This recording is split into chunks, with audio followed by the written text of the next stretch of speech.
A reading from the Holy Gospel according to John.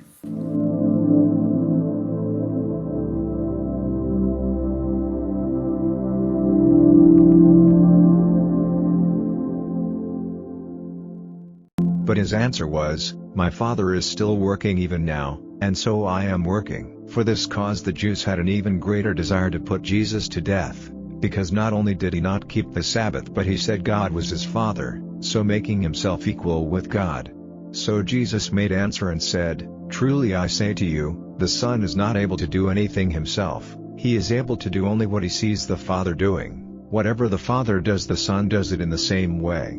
For the Father has love for the Son and lets him see everything which he does, and he will let him see greater works than these so that you may be full of wonder. In the same way, as the Father gives life to the dead, even so the Son gives life to those to whom he is pleased to give it.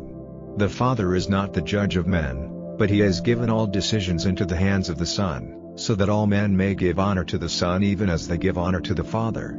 He who gives no honor to the Son gives no honor to the Father who sent him.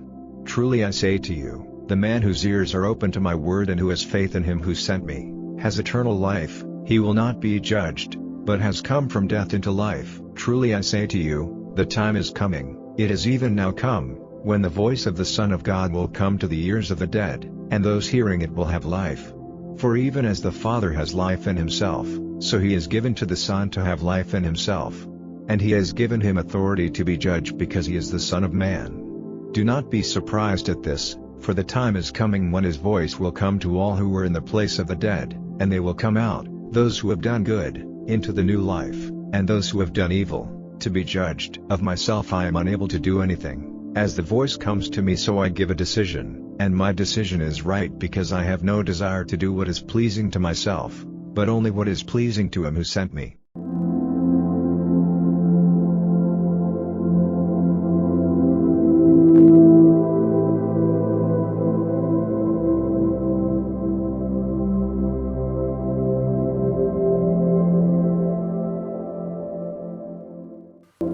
Blasphemy is defined by Wikipedia as an insult that shows contempt, disrespect, or lack of reverence concerning a deity, a sacred object, and I will add, a sacred person.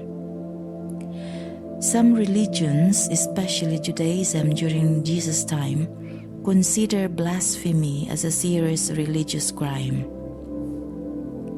In today's Gospel, Jesus is accused of this crime by the Pharisees, not only of violating the law of the Sabbath, but above all, for blasphemy when he said, "My Father is working still, and I am working."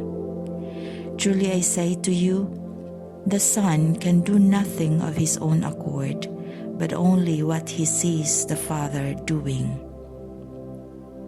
With these words, Jesus claimed his equality with God, something they thought no mortal could say without blaspheming. For this reason, they wanted to kill him.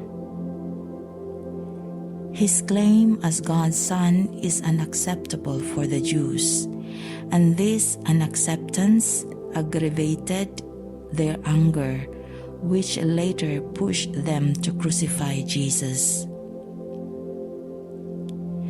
They considered Jesus not more than a desperate man who claimed to be what he is not.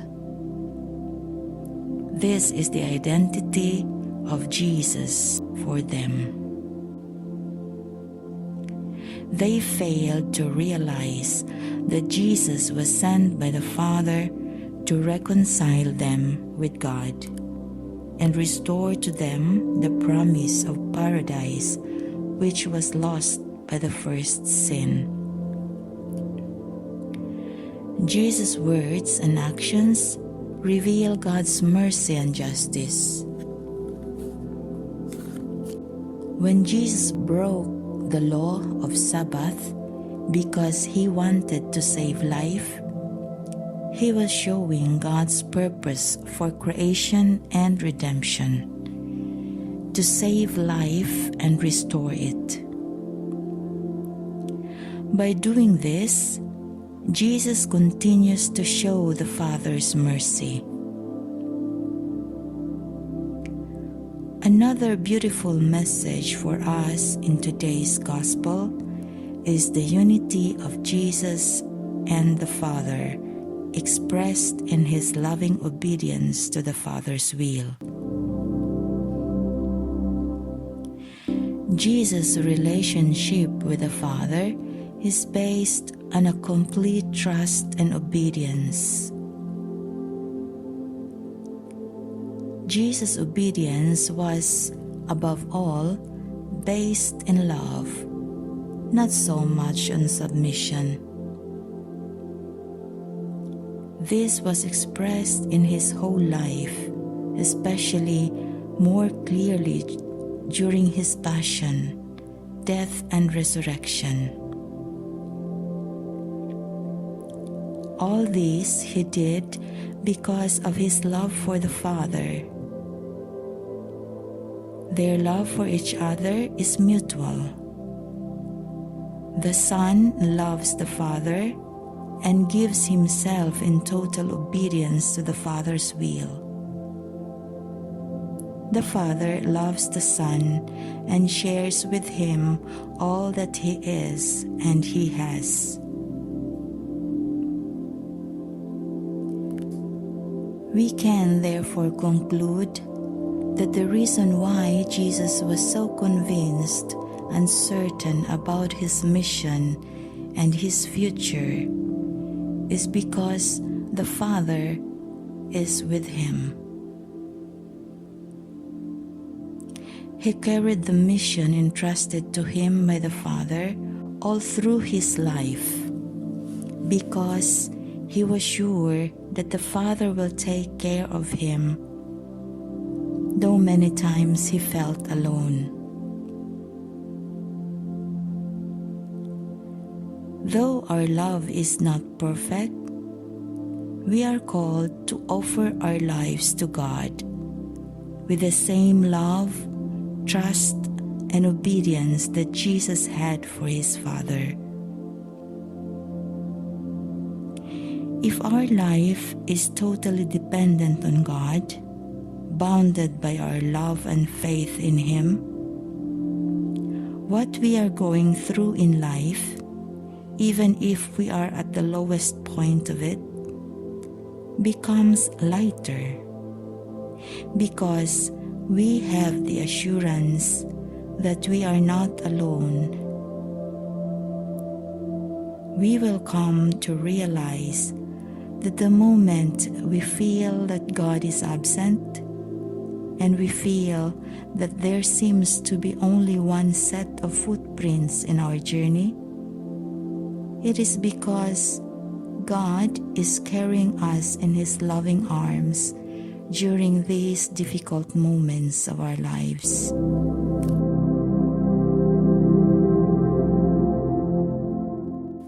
Let us reflect on the famous poem, Footprints in the Sand.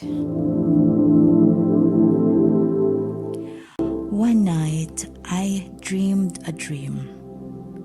As I was walking along the beach with my Lord, across the dark sky flashed scenes from my life.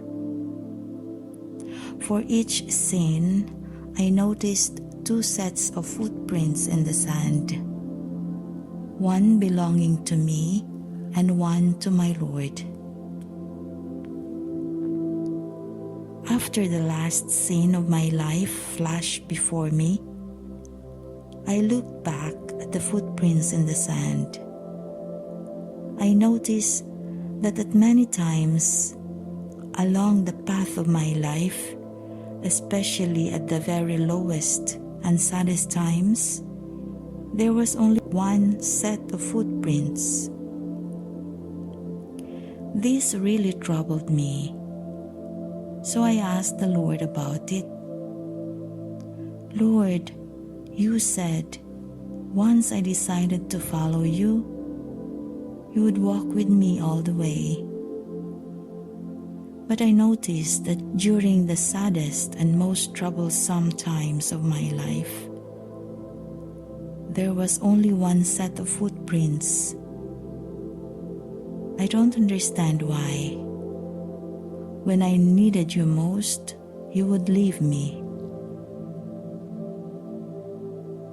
He whispered, "My precious child, I love you and will never leave you. Never ever during your trials and testings. When you saw only one set of footprints, it was then that I carried you."